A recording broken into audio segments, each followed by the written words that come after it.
Yo guys, Matt from Athlon Mining back at you with another video, and as you can see, we have the channel's first test bench. Stay tuned.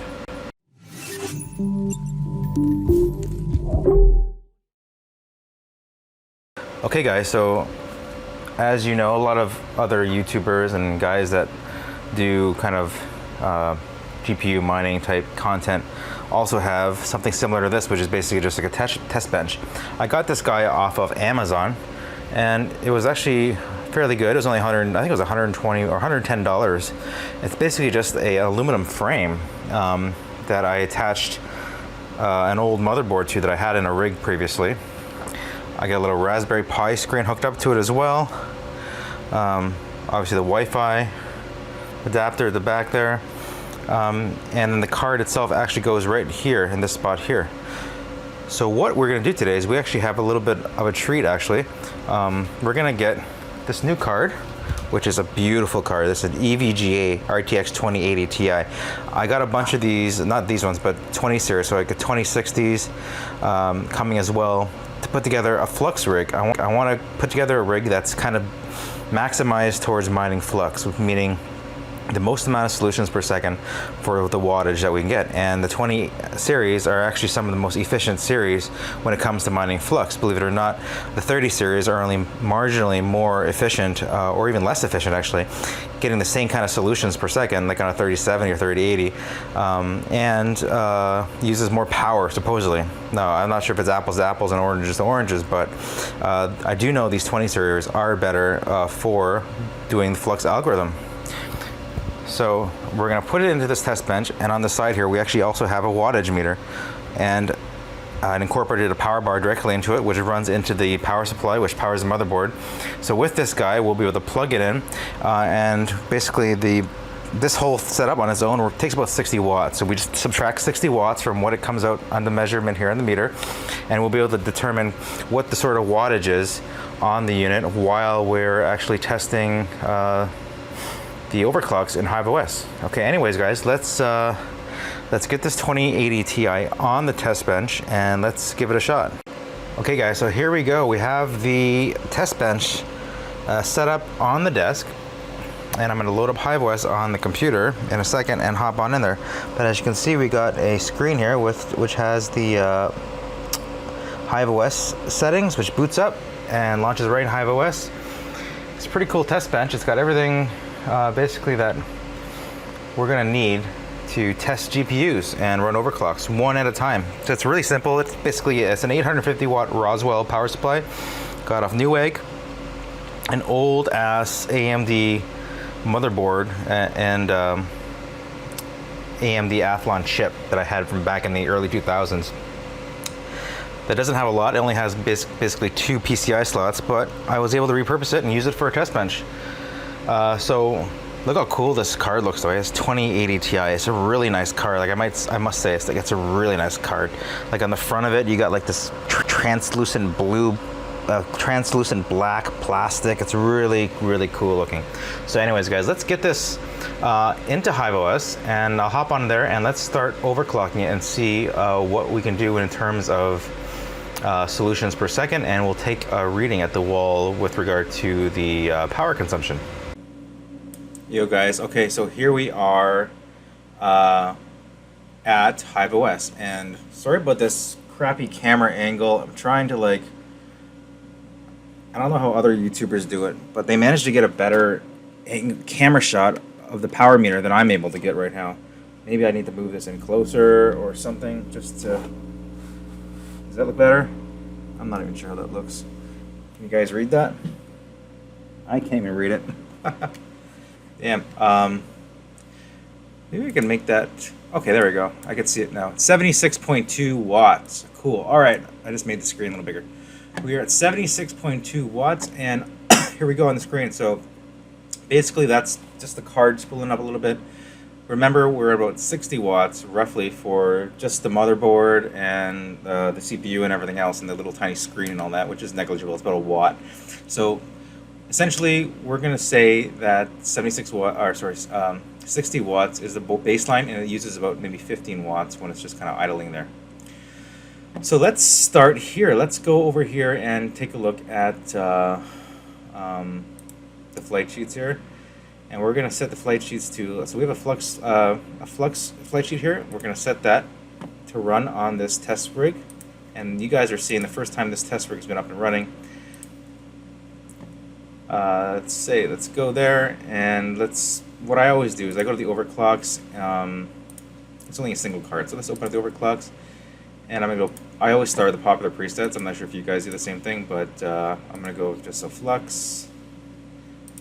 And that's Equihash algorithm, and we're just going to pick the one with the highest cardinality and start there. So I'm going to set the fan to 100, so we don't have any problems with that, and we'll leave the power limit at that and start with just these settings here. And I'll also put the auto fan on, set the core target for 55. I hear the fan spooling up right now, and we're at about, does that say 257? I think that says 257 there. So reboot errors. Okay, so we are at 83.88, 84.22 solutions per second on FLUX, guys. FLUX! We are FLUX. We're mining FLUX now. Just because we want to get rid of Ethereum. Well, Ethereum's getting rid of us as miners, so no love to us. So we're forced to try other algorithms and different coins. But let's see what we're doing here. So 83.77 solutions per second at 242, 243, 148, 242, 240. I'm going to say 245 at the wall. In software, it's saying 180. Sorry, 180, yep. We're at 245. So let's just do some math here. 245 minus 60, so 185. Wow, that is crazy pretty accurate. We're only 5 watts off of what the software is saying. And we're mining 83.77. So 82, 83. Let's see what to mine says about the 2080 Ti. 2080 Ti. So where is it? My God, I'm blind. 2080 Ti on the Zel hash, it's saying around 75 at 220. So we're at right now. Let's punch those numbers in. 185.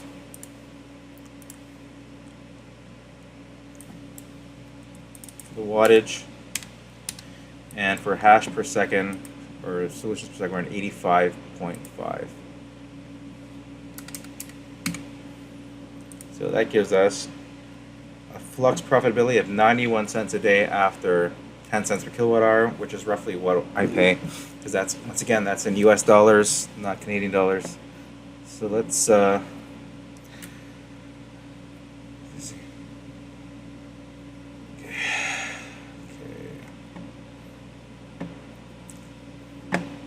Now what, I wonder what sort of 2080 Ti flux hash rate, what the interwebs are saying you can get on it, and let's see if we can aim to get that.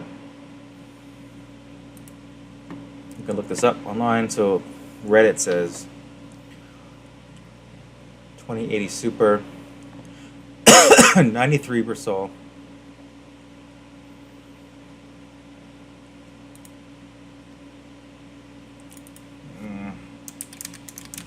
Let's see.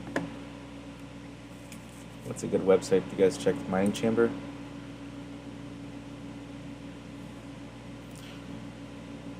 So Zelhash says you can get 99s. Is this for real? 99 solutions at 230 watts, which is a little more than we're pulling now. I guess we could see if we could push it that far and see what we can get. I could already feel the heat coming off this thing onto me because I'm right next to it. Clearly. Okay. Let's see here. So we could probably up the core. Oh, the core clock's already at 200. Memory clock is at minus 500, eh? So, all right. So let me just show you what I'm looking at. These overclocks here are saying to use 1100 or 2200. We're at minus 500. So I'm just gonna take a screenshot of this because it seems okay, but I want to see if we can get more than that. We should be able to get 99. So let's start messing with this a little bit. Let's start with 500 on the memory clock. We'll leave the core at 200, and we'll up the power limit. We'll just take the power limit out for now, just to let it go on its own and see what it starts doing on its own.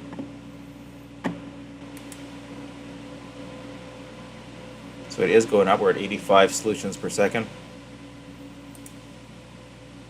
But remember, we want to try to get 100 or around 99, because that's what everyone's claiming you can get on these 2080 Ti. So let's let it catch up here. I will do this all in real time. We're only at 7 minutes for the video, so that should be all right.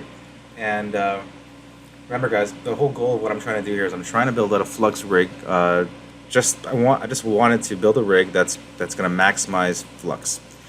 Post merge, you know, we've heard all the arguments that everything's going to be absolute trash. You know, negative profitability, but I mean, if it's going to be that way, I'm going to want at least what's going to be the most profitable, I guess, even if that's 10 cents or 20 cents. And then, you know, when we flip the rigs back on, then everything will kind of be more optimized for FLUX. I got a lot of cards. I don't plan to build all FLUX, obviously, but this is just kind of like a side project. I just wanted to see what this will do. My other cards are obviously going to have to be used for FLUX and other coins or whatever coins. Just for obviously financial reasons, I'm not going to buy all kinds of new cards, so that's going to see what my existing farm will do.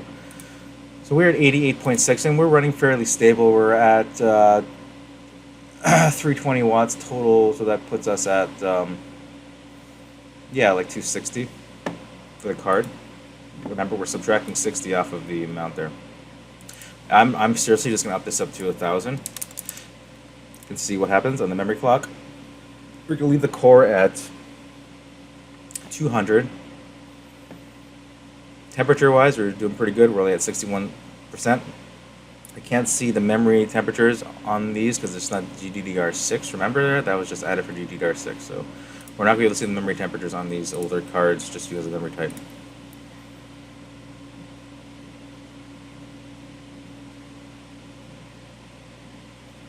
It's still going. It hasn't crashed yet. I'm looking on the screen. I can see what's happening here on the screen as well. 90.9 solutions per second, and we're increasing. The wattage has remained steady at around 255, 260 watts. Remember, we're using our baseline wattage of, I can feel the heat coming out of it here. You're using the baseline wattage of 60 watts for the test bench, essentially.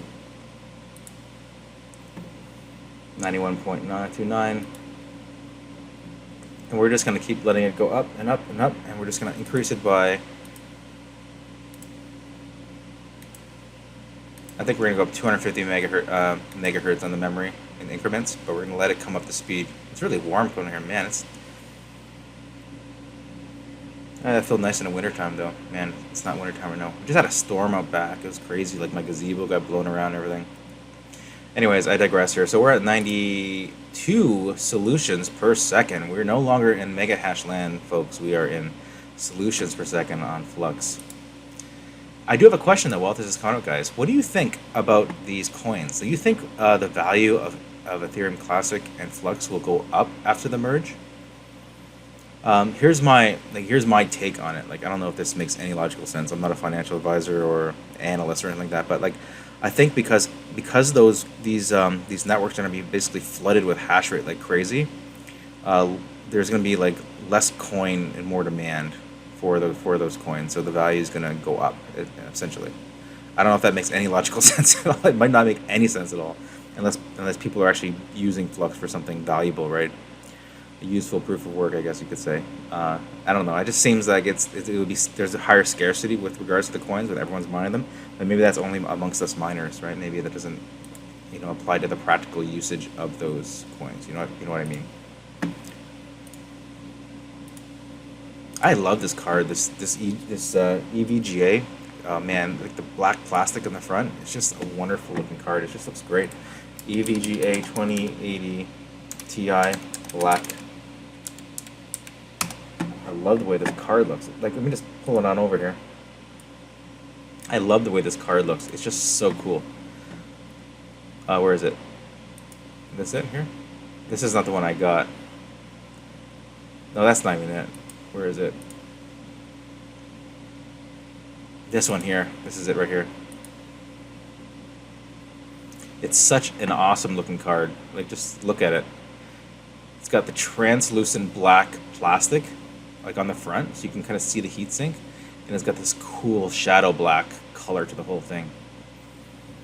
Oh, look at this. It's got different colors too. Oh, if you look at it from the front, it's actually kind of blowing a little bit of a blue, actually, because the LED's on the top. It looks really cool. Let's head on back over here. So we're at 92. We're at 93.28. So it is going up steadily, but surely it is going up. The wattage is remaining around 260 watts, and no signs of overheating or issues with crashing. So that's pretty good so far. 93.5. I'm really curious. Like, basically the goal, guys, is to try to get when you're overclocking, try to get the first off, remove the wattage or the power limit. Okay, so do it on the test bench to make sure you have the power for that. Remove the power limit. This is something I've learned, so you don't limit it artificially, and start with just slowly incrementing the memory clock.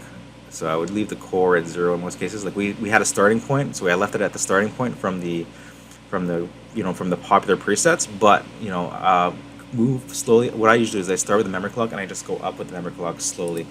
At first, I might do like a 500 or 1,000 leap, usually 500, just to see how it goes. It doesn't crash. I'll do another 500, but it still doesn't crash. And once I start getting past 1,000, I do smaller increments, just to see.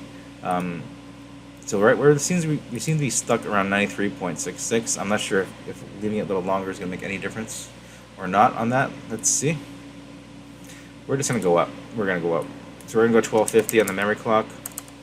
And the reason you want to do small increments is so you remember the last value it was at. So if you know you're going up to 250 and it crashes, when the rig crashes and it reboots, you can always set it back 250 megahertz, and that's a stable point in time. So you keep going until it either crashes or you start seeing the hash rate actually start to degrade. So it'll actually start going backwards. Like, you'll actually start finding it'll start throttling, or let's say we pushed this and we started hitting 99 and we wanted to get, say, 105, which I don't think is possible in this card, but let's say we thought it was, and we continue to increase the memory clock speed.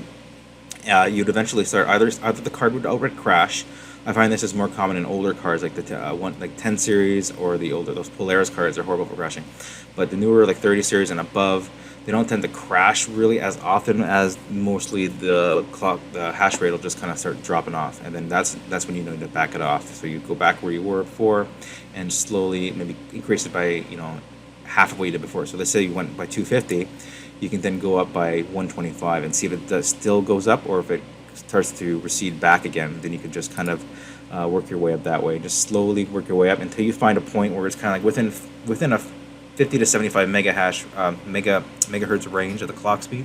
You'll find that there's usually be a nice sweet spot within that range that'll work nicely and get you the optimal hash rate. Okay, we're just gonna go to 1500 because it's just taking its time.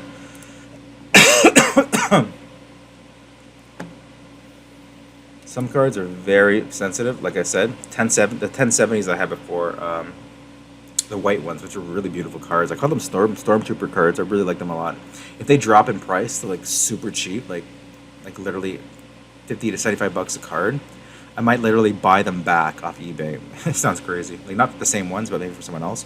Because I did sell them and I got almost $300 Canadian for each one of those when I sold them, which is a lot considering now these cards are going for just over 200 or something.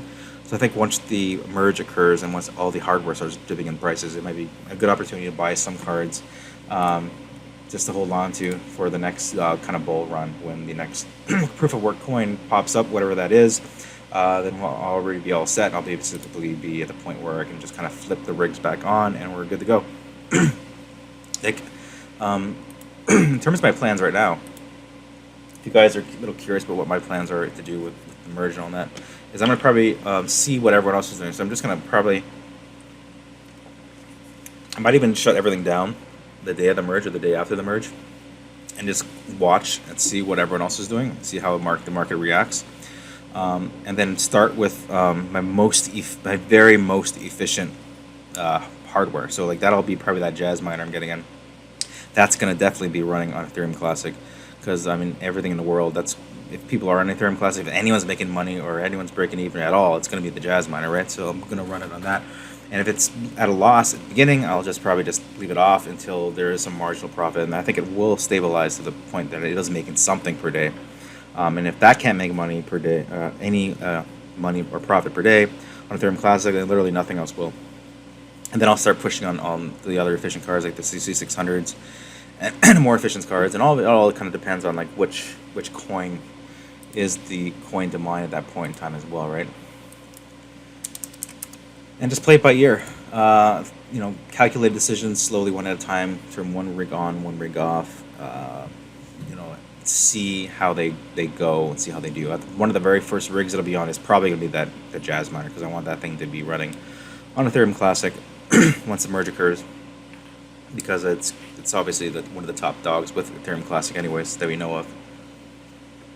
When I'm not talking about NVIDIA's secret leaks of their super high efficient mining cards to like all these Hut 8 or whatnot mining farms, and just kind of dissing the rest of everyone else with their LHR limitations, which is another story. It's pretty interesting. I saw that on I watched the video of Son of Attack today about that. I thought it was a little bit like sleazeballish, a little bit.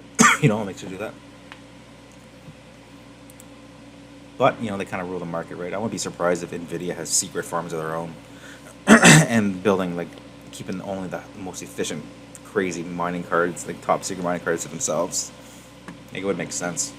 Or just have, like, insider contracts with large mining farms, like I said earlier. Oh, sorry, guys. I've had this really bad cold the last couple days. My throat's been a little bit dry. I hope it's not COVID or something. Pretty sure it's just allergies, because I don't have like a fever or anything like that. But yeah, I'm gonna rest up good tonight and see how I feel. But I mean, in general, I'm happy with this test rig. If you look at this, it's an old quad Q660, you know, Intel Core, P5K VM ASUS motherboard from 2008. Really old, and we're only putting on. We have a 120 gigabyte SSD on there, and for RAM, I think there's only like 4 gigabytes of RAM or something on there. Bare minimum, but it does the job. I didn't go out and buy another. Let's put 2,000 memory clock. This is taking so long. Because remember, looking at this, it's about 1,100 to 2,200. I like to use these, like when I first started mining, I used to try to like figure it out myself, and now I just kind of look at what's already out there and try to work within those ranges and see what I can get. I mean, obviously each card's going to have its own limitations based off of things like Silicon Lottery, luck of the draw, things like that. But I mean, there's tools out there that kind of give you starting points and kind of give you an idea of what these cards will do. Definitely recommend for any card you are overclocking to use those as guiding starting points. That's kind of why I use those presets. A lot of people don't like those presets, but I think they're a great starting point. So we are at, still at 260 for the wattage right now.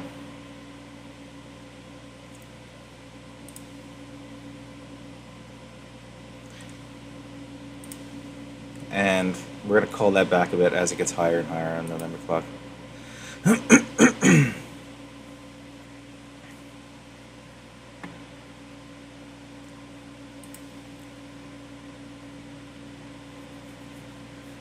don't know, guys. I don't think I'd be a very good public speaker, because like even on the videos like this, when I talk, my voice gets raspy and my voice gets tired fairly easily.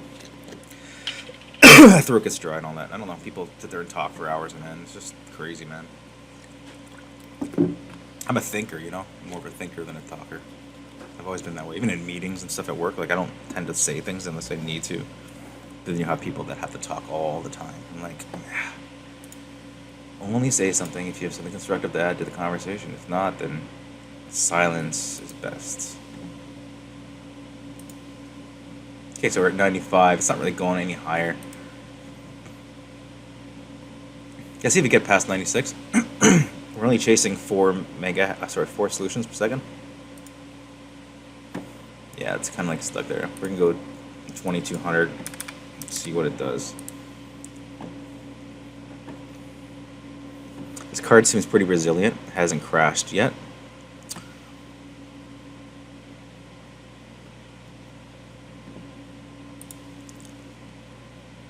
What I like about these older cards too is there's none of that LHR nonsense to worry about.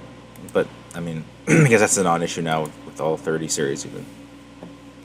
Hey, did you guys hear that NVIDIA released like the 512 drivers, and they literally like blocked the algorithm that was hacking the LHR, and they tried to stop it. But I think it's too late. A little too far, too late.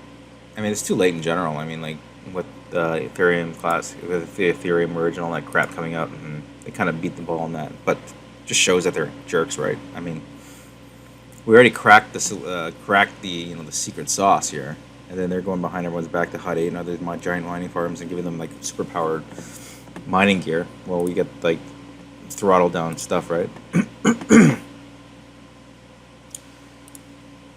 95.82. We're gonna try something crazy here. We're gonna go 2500. You see what I mean? Like you reach a point where it just starts going backward, or just starts stammering a little bit, which won't go up at all anymore. So I'm not sure if this is gonna like crash or not, but we're gonna see. If it doesn't go past 96 at 2500, we're just gonna throttle it back to literally, I think it was 2100 that we had before. And we're gonna start playing with the core clock speed and see if we can do that. We'll we'll drop it back a little bit, or maybe just go up a little bit by 20, I think, and see what happens. As you can tell, guys, it does sometimes take some time to overclock cards properly. It doesn't happen magically. Sometimes you're there messing around with it for an hour or two. Sometimes you mess around with it a little bit and you leave, you go get a coffee or get a drink, and then you come back and you alter it some more. Sometimes you do the next day even, you can go. It's slowly creeping up past like 90, not even past 96 yet. Like it's just stammering. 95.95, 95.93.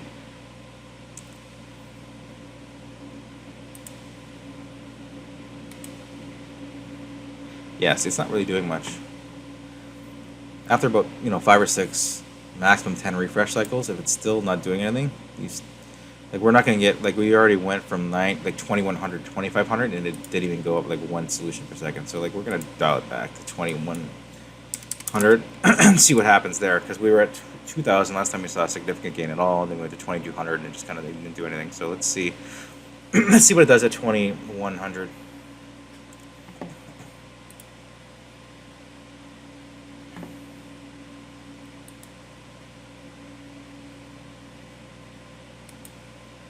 We're at 96. All right, so that's good. So that lesson basically taught us that we're basically hitting a wall, right? So we tried pushing it far, but it didn't do anything. You don't want to push it too far and leave it there for no reason. Like there's no reason to run the memory clock at 2500 megahertz if that's not getting you anything out of it. But we did get a gain. We did see a gain. Like we haven't seen 96 yet. Even when we were at 2200. So we know the sweet spots. Probably between 2100 and 2200. For the memory.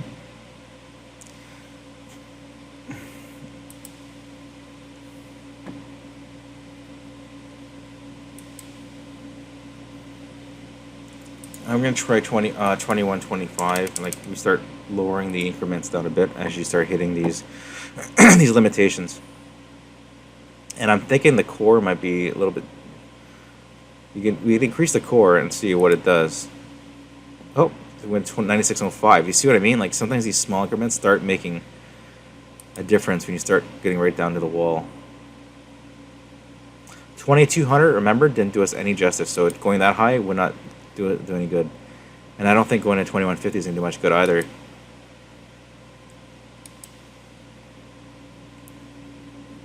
We can hold on, we could try it in a second and see what happens.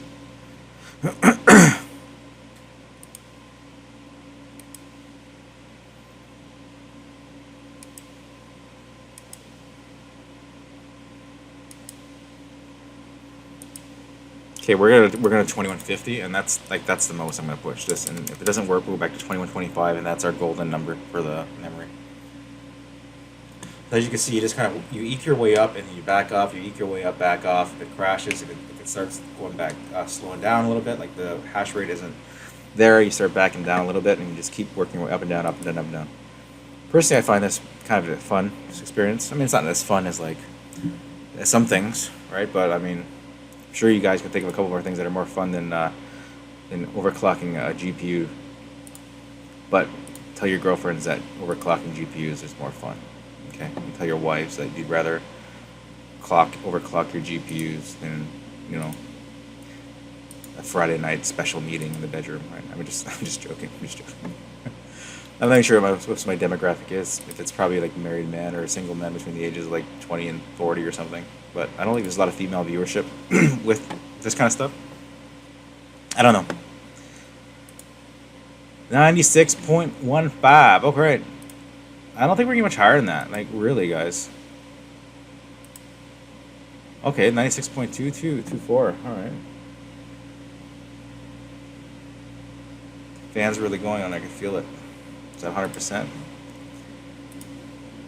Oh. You guys want to try 2175? Maybe we can push it just a little bit. 96.2. Let's see if we can get higher than 96.2. It's definitely not the 99 that everyone's saying you can get. This is why, like, you guys can't, like, compare your cards to other people's cards, like, off YouTube videos and things like that. Like, if one person goes on a YouTube video and, you know, has their card doing, like, 100 and you're only hitting, like, 97, like, it's, you know, like, it's literally, like, splitting hairs at that point. And just realize that the silicon lottery can make a difference between cards, right?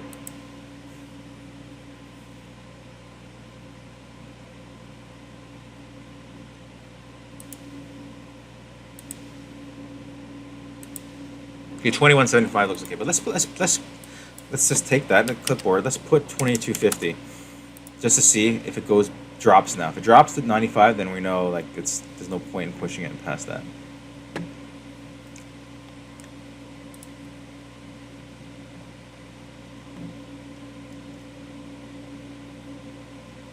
It's gonna be turned into a 40-minute video for crying out loud. I just wanted to show you guys what it's really like to overclock, right? It's not really just like this quick thing that you just kind of do. It does take time.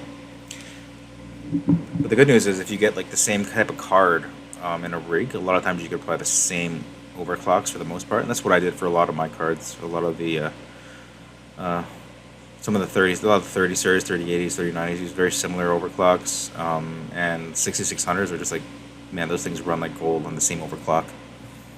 No issues with those. I love those cards. You just pop them in, you set the same overclock, and it works. You don't have to mess around with it too much.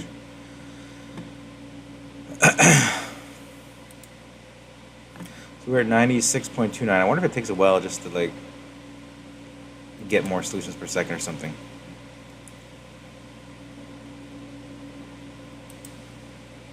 I'm gonna try something.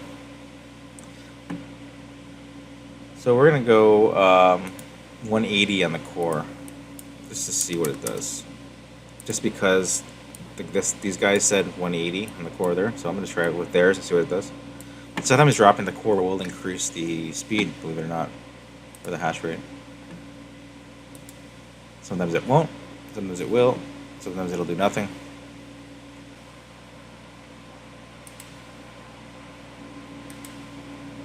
Oh, I think we lost speed. Let's put it back to 100, or put it to 100 and see what it does.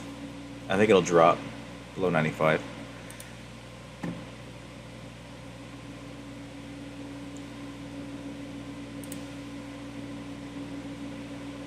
Anyways, guys, has any of you guys started mining Flux on your farm? Have you taken your whole farm and started just mining Flux with it? You know, hedging your bet, maybe the Flux coins will go up, or Ergo, or Firo, or some of the other coins. I've never mined Firo, believe it or not, or the Zero. I'm seeing the Zero quite a bit around.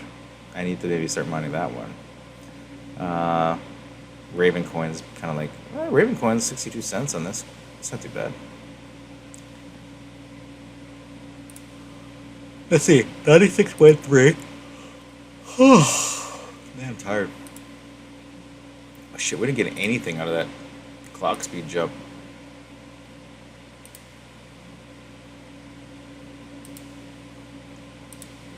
Let's put it to oh my god, 300 clock. I bet you that's gonna crash it. 300 on the core, it's what happens. We're still at 260 at the wall. And then after we get these numbers stabilized, guys, and maximize the most hash rate that we can, the next step will be to call down the parliaments. So okay, they're actually losing. So we're kind of losing hash rate now. So I increased it to 300 on the core, and it's actually now losing hash rate, I think. No, it did lose a little bit, but not a lot.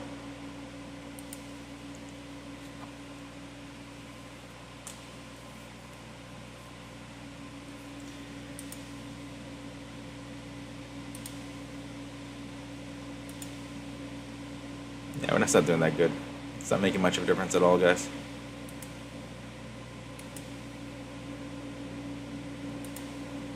Okay, I'll put that back to like 180, probably. Like they were probably on right of the money there.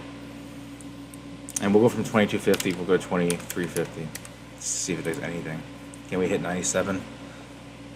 I don't think so, because we were going on 2500. But we really didn't try anything between that. But 2500 saw a small loss. I think we're limiting this. I think the limit of this car is going to be between 96 and 97 solutions per second, not the 99 that everyone seems to say that they get.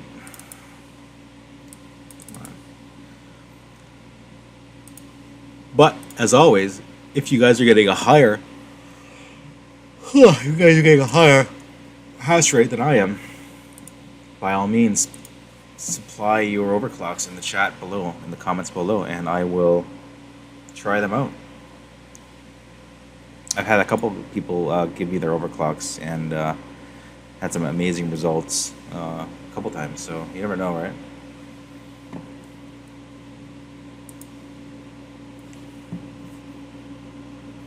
$26.3. Yeah, we're not really getting past that barrier, guys.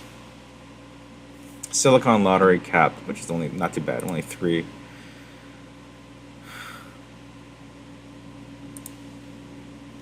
Mega hash from not even 3, 2.5.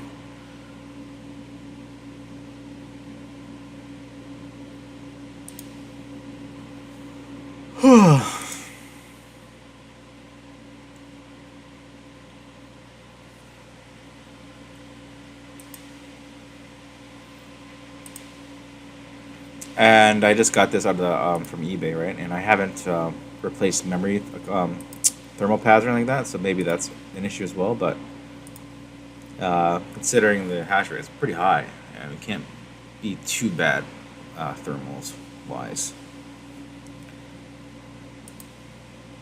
Okay, we're gonna put it back to 2200. Let's see what that does. So 2200, 96.4. Let's see if that drops it down or just kind of stays the same. Like if we're only splicing hairs, like 0.10 stalls, it doesn't really matter what you choose, but I would just go with a lower number versus a higher number. Did I put 2250 in there? 2250. My bad.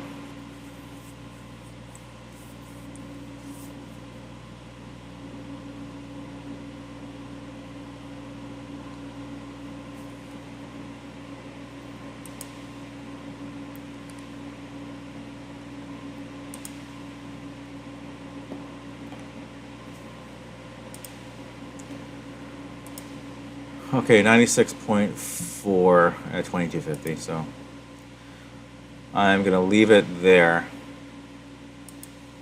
Because we're not really getting much more bang for our buck. So like, we're kind of capped at 96.4. We're splicing hairs at this point.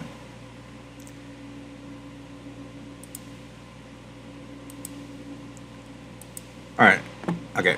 Now, this is where you start putting power limits in. So, let's put into this 230 and see what happens. Power limit to 230 watts. Let's see if we can maintain that 96.4.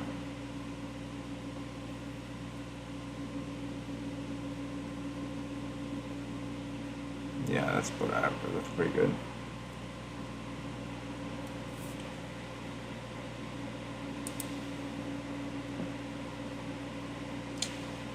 So we're at like 300 minus 60. It's like, yeah, 240 watts. 96.4. We're not losing much. So the idea is now to cull it down as much as you can without losing too much hash rate. So if I can keep it above the 96 solution mark and drop the power limit until it's basically as low it'll go until it starts sacrificing solutions. It generally is the process. I call this like the culling. So you will cull down the power consumption of the GPU. So we've already found our maximums, memory and core, and then we also started dropping down the voltage now just to enhance the efficiency of the card. So we didn't lose much. We dropped it a crap ton. We're down like over 30 watts. So we're down, yeah, so minus 300 minus 60. We're at 240 roughly now, and we're at 96.28.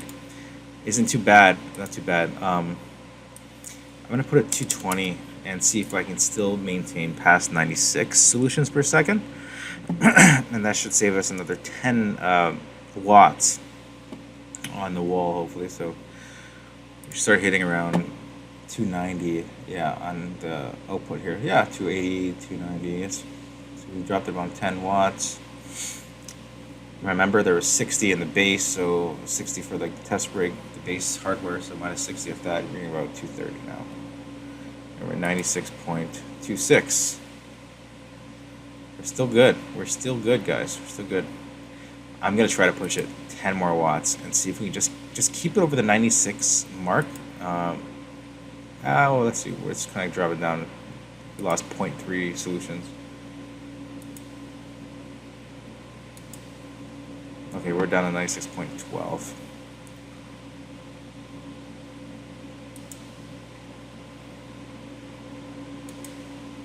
.04. I think half a solution per second is worth an extra couple of watts, 10 watts.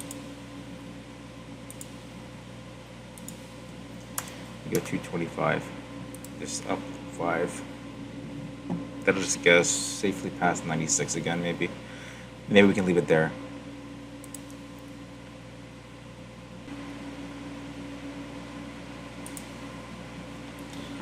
Oh, 95.8.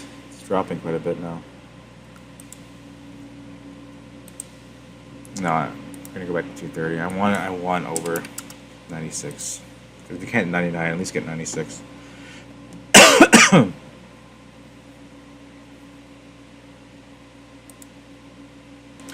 Alright guys, I've been at this for a while and I really can't get it to go much better than what I have here. Is I wanted to get 96 stalls at least per second, and we are 96 stalls, but our power usage is around 260 watts at the wall. So if we do the calculation wise for the efficiency of this rig in terms of that, so we're at 96 divided by 260 at the wall, we're at 0.37 flux per watt, which isn't too bad. That's pretty good. It's pretty good. It's not as good as, for example, 99, what they're claiming here, divided by 230, which is going to be like 43, but we're within a decent range where it's acceptable, right? I mean, these are the kind of like decent ranges where you get the same efficiencies, like a 3080 range. The 3080 range, where you'll get around what is that, like 100 divided by like, say 250.4? Yeah, around there. We're in that same range of efficiencies, and it's not too bad. It's not too bad. We're 96.13 now. I might be able to drop this down just a little bit more, but yeah, I'm gonna leave it there, guys. This was a long video. I'm gonna try to cut out all the sections where I was just monkeying around with the refresh button. But anyways, guys, that's kind of how I take my approach to overclocking. I hope you like the new test bench setup. I know it's not as fancy as some other YouTubers' test benches, but hey, this is pretty good and wasn't too bad. Actually, let me show you on Amazon.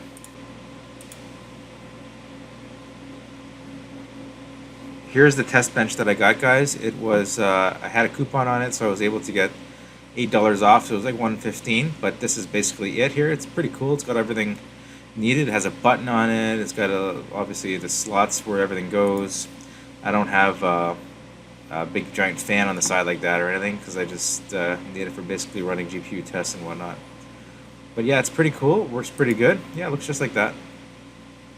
And you'll be seeing a lot of upcoming videos as I do more of these overclocking style videos. Anyways, guys, here we are at the EVGA 2080 Ti Black Edition with a beautiful translucent black front on it with blue LED lighting, 96.21 sols at 260 watts at the wall. All right, guys. If you guys have any other suggestions, please comment below. Make sure you like, subscribe, and smash that notification bell and the subscribe button and like button. Smash it all. And I will see you guys in the next one. Ciao for now.